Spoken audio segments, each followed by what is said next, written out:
to Giftmas. Today's Giftmas prize is this Hermes Coffret perfume set. It is sold at Sephora and a variety of other retail locations out there. It is packaged in the classic Hermes box. This is sealed, so I'm not going to open it up. I'll have everything that's included inside.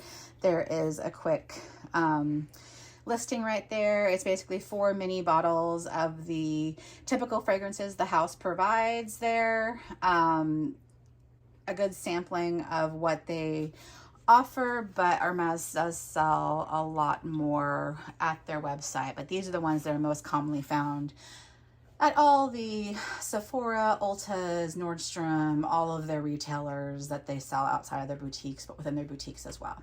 So really lovely fragrances, and I hope that you will enjoy trying them out. I enjoy having them, so I thought they would be a great thing to share with all of you.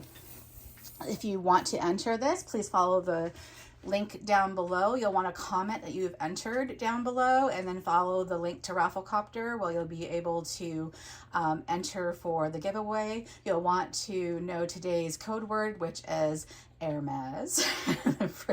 real groundbreaking there. So enter the code word Hermes under the prompt, and then the other information that it asks for you, and then you will be notified if you win or not within a week of the drawing happening. Enter every day if you'd like to, but you can only enter once per giveaway. Thanks for being with me in this Vlogmas and Giftmas time period. I hope to see you again next year.